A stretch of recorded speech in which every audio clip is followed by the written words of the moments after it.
What's up everyone, welcome back to Home Bar Pro. So today I'm going to make a classic martini cocktail. This cocktail has many opinions. You probably already know how you like yours, but I'm going to make a fairly classic 5-to-1 ratio of 1 part dry vermouth to 5 parts gin. And yes, I'm making mine with gin, not vodka. And, you know, a lot of people would say that a 1 to 5, it's way too much vermouth, but I don't know. I think a martini should have vermouth in it, right? It's not just gin or vodka up, it's a martini. Anyway, so I'm gonna start with some vermouth here. I've got this Dolin dry vermouth from France. In my martinis, I like to use a French dry vermouth. In my Negronis and Manhattans, I tend to like Italian sweet vermouths, but that's just personal preference. Alright, so I'm going to go with a 1/2 ounce of the Dolin Dry. Just enough there. As always, starting with the less expensive ingredients first, but in case you make a mistake,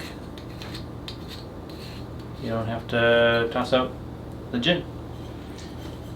I'm going to be using Beefeater gin. It's a nice London dry style gin with a nice hit of citrus. It is actually the first martini I've ever had in my life was made with Beefeater. So a special place in my heart. So, as I said, I'm going to be doing a 5-to-1 ratio, so 5 times 1/2 is 2.5, so I'm going to go 2.5. If you really want to showcase vermouth, a 50-50 martini is a great choice where you do equal parts vermouth and gin or vodka. I like the gin to sort of shine here, so I'm gonna get my ice. This is my home bar, because I'm a home bar pro. So it's fine to use your hands. That's what I'm trying to say. Don't forget your glass in the freezer. Any cocktail that doesn't have ice in the serve, I like to get nice and cold by chilling it in the freezer beforehand. Some would say you should even do that with cocktails where the serve has ice in it, but I don't usually bother with that at home.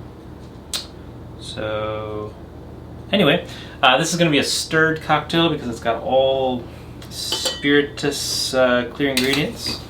I'm just going to go ahead and give that a stir. You can do this in a mixing tin like I'm using. You can do a mixing glass. You can use a mason jar. Just has to be something you can stir in. I like the metal tins because of the conductive properties of metal when it comes to cold, so I feel it does chill it down a bit quicker. I haven't done any scientific tests, but I believe Dave Arnold did, and I believe him. Alternatively, you could chill your mixing glass and get a similar chilling potential.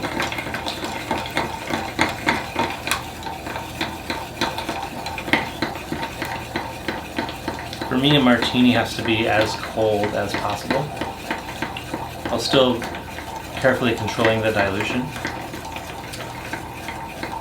which is why I wouldn't recommend shaking them. Some people do like shaking them, and when you shake them, it will break up the ice and you'll get those little ice chips floating on the surface, if you like them. You can also have those strained off, but those little ice chips will keep the drink as cold as possible if it, takes a minute from when you're done making the drink to when you actually get to enjoy it. But I like stirring for the control you get. Alright, so I'm going to call that done. We've got a nice frosted exterior of the tin.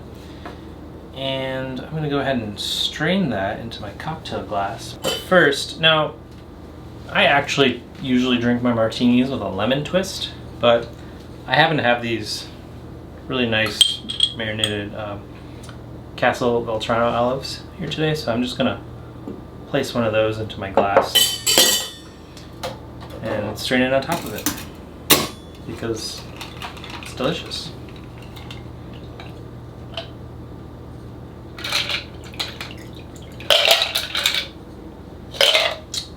There you go. I think 1 olive is the appropriate number of olives for a martini. And when you have it in the drink like this without the pick, that sort of olive brine can slowly seep into the drink and evolve it slightly as you drink, and then you also get the reward of the olive at the end rather than a pick where you kind of snack throughout, which, I don't know. I like the idea of that. I'm going to go ahead and give this a little taste.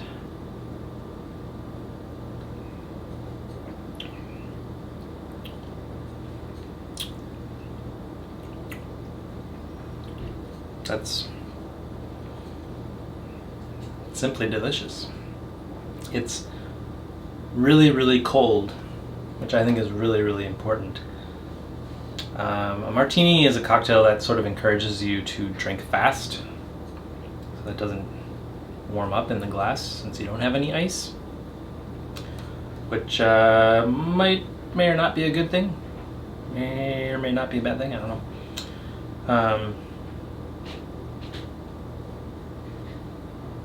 You do get the aroma, even though this isn't a dirty martini, you do get that like hint of the brininess playing off the juniper, just the brine that's like left stuck to the olive.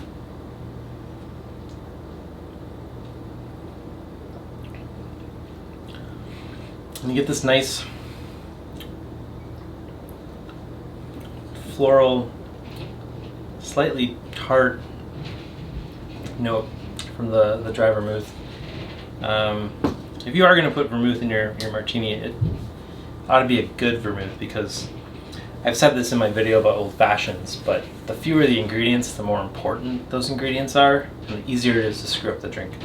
So if you have a bottle of vermouth that's been sitting out, vermouth is wine, and you wouldn't leave a bottle of open wine on your counter for 2 months and then take another glass of it. No, you'd either drink it, or you put it in the fridge, or you gas it, or do any number of crazy things to prevent it from going bad and oxidizing. Well, vermouth should be treated the same way, so I try to use a bottle up within 30 days, and sometimes that means buying the smaller bottle like this, so you're not sitting on product, and then you also want to keep it in your fridge for that same reason. So I could see why people wouldn't like vermouth in their martinis if they're used to a bottle sitting at room temperature up in their cupboard for 3 years. I wouldn't want that in my martini either. All right. Well, with that, thanks so much for watching. If you're not already, please subscribe. I post videos like this every week. New videos, cocktails, topics, new things. And then also, I don't know, do you like martinis? How do you take yours? I think that's going to be a very polarizing question. How do you take your martini? Let me know in the comments down below. And also don't forget to smash the like button, because it helps with the YouTube algorithm. This is a new channel, and this will help YouTube recommend it to other people. All right, cheers.